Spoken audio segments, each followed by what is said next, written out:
Hello everyone, welcome back to my channel. In this video we will be learning Organizational Behaviour subject, Unit 2, Individual Behaviour, and the first topic is personality. Personality is the combination of characteristics that influence a person's behavior, thinking and emotions.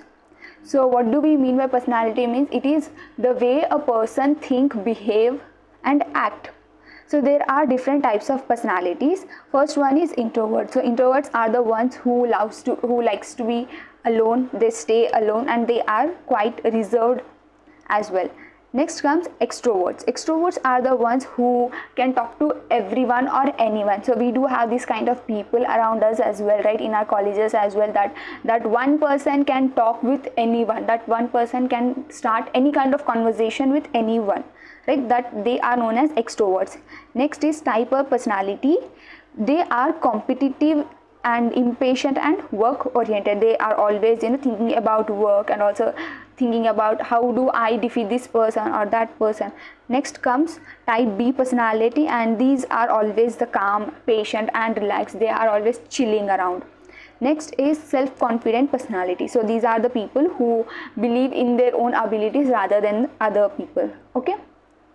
Next, factors influencing personality. So the way we behave is because of our society or the people around us. So there are different ways. First is heredity or the genes. So because of someone in our family we behave this way, or we have got the traits or genes from them. Next is environment. Environment is nothing but the people around us, the friends and the families. Because of them we behave some particular way. Next is situation. So because of different situations we behave differently. In different situations we behave differently. Next is theories of personalities.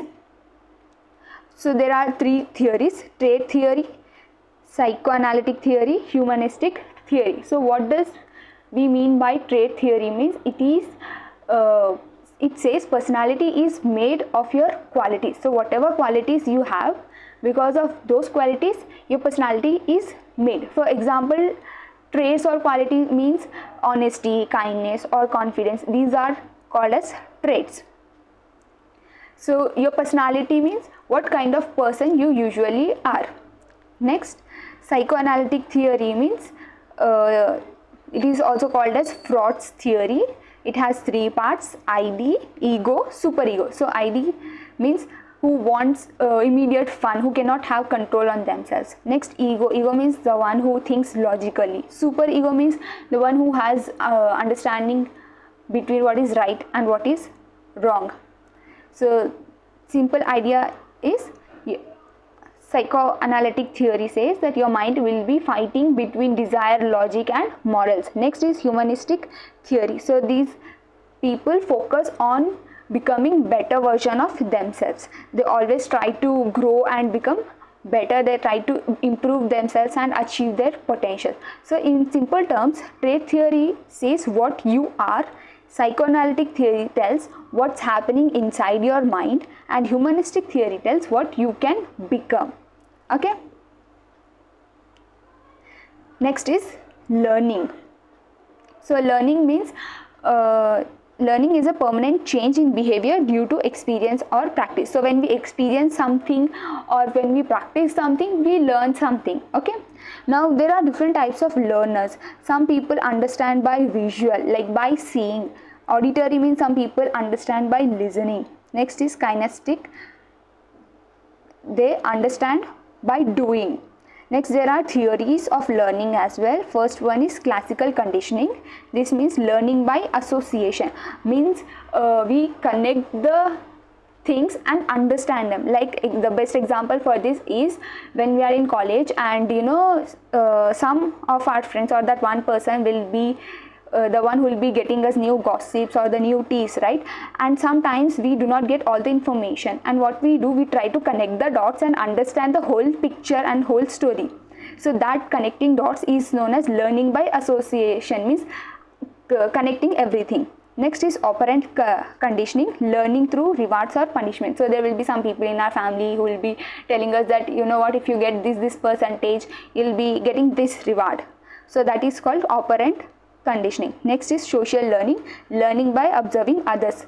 We do have friends, right, who do not experience anything but they learn from others' experiences. So that is called social learning. Next example is employees improve performance when rewarded. Conclusion, learning helps improve skills and efficiency in organization. So in organization, when we are learning, it improves our skills and efficiency. Next is organizational behavior modification. So whatever we behave, that can be changed through some techniques. So OB modification is the application of reinforcement,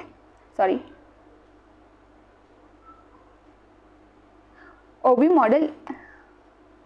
Organizational behavior modification is the application of reinforcement techniques to improve employee behavior. So to change a person's behavior, there are certain techniques. So what are the steps? Let's see. First is identify the behavior. So first we have to understand what a person's behavior is.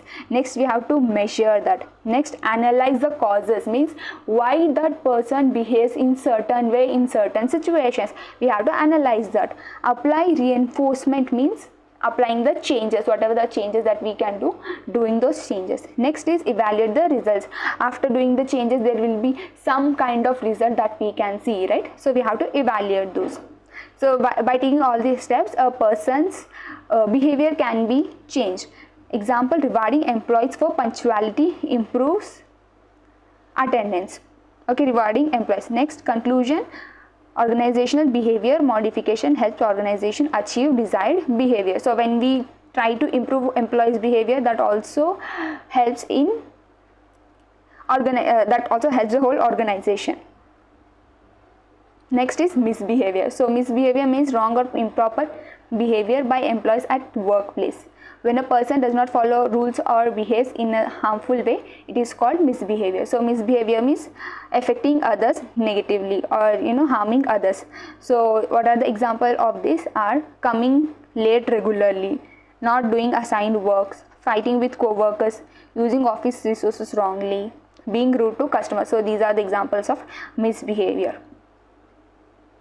Next is emotions and emotional labor. So emotions means our feelings such as happiness, anger and sadness. We all have emotions, right? We all carry some kind of emotions. Next is emotional labor. Emotional labor means managing emotions as per job requirements. So depending on whatever the job we are doing or the situation we are in, we have to manage that or understand that. Example, customer care employees remain polite even when stressed. So it is the best example, right? So they have to be calm and patient even if the customer is angry or anxious. Conclusion, emotions influence workplace relationships and performance. Obviously your emotions do actually influence your behavior. Okay, next is emotional intelligence. So emotional intelligence is the ability to understand and manage one's own and others' emotions. So emotional intelligence means understanding and ability to understand someone's emotions, ability to understand someone's situations. So a person with emotional intelligence will be self-aware, like they know their emotions, they can understand themselves properly. Self-regulation, even they can understand others' emotions properly. Next is self-regulation, they control their emotions properly. They can be motivated, and empathy means understanding others' feelings, and having emotional intelligence also bring you good relationships as it helps in social skills as well. Example, a leader handling team conflicts calmly shows high emotional intelligence. So if a person is having high emotional intelligence, they can understand the situations properly and handle them, right? We do have some people in our life who have really low emotional intelligence. They do not understand, they are too practical or too logical. Okay, next is conclusion. Emotional intelligence is essential for leadership and teamwork. So if you are someone who wants to be leader, you need to have high emotional intelligence. Next is attitude. Definition, attitude is person's feeling or opinion about something. So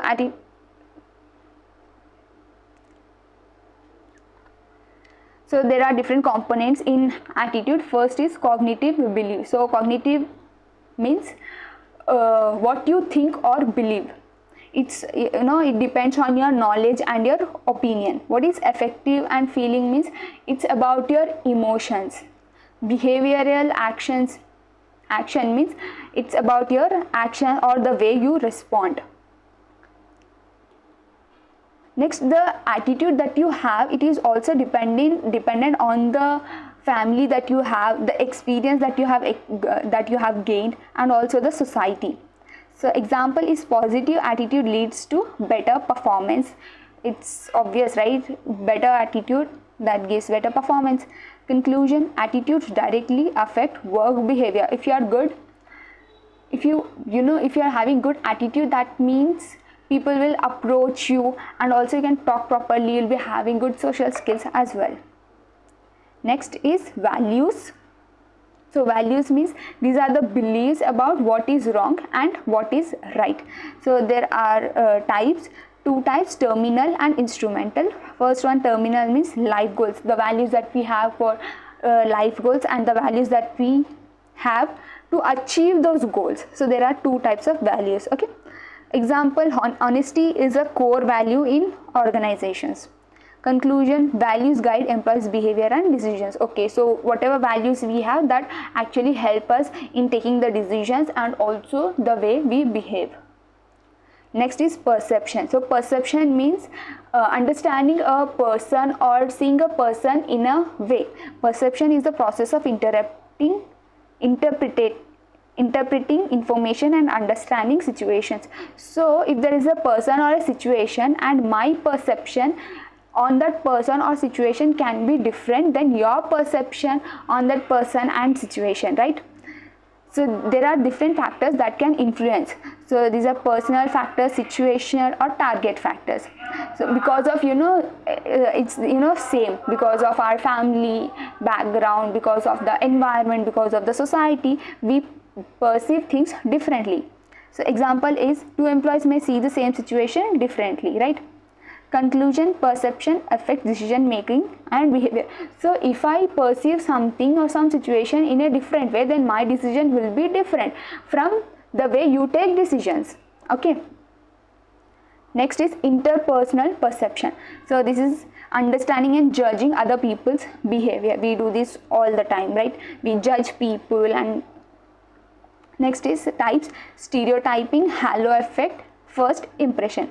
Example, judging a person based on appearance. So everyone do this, right? Judging a person based on the way they look, the way they present themselves. Next is conclusion, correct perception improves relationships. Okay, next, impression management.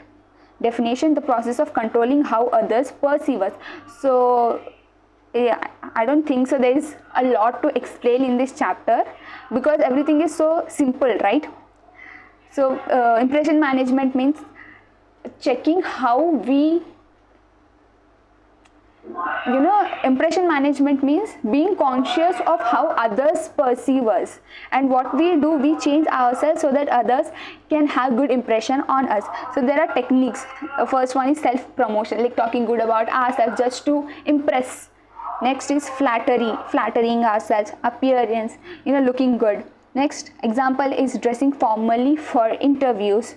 So we do dress formally, right, for interviews so that the interviewer can be impressed, whatever. Next, conclusion, helps in creating a positive image. Okay. Next is motivation.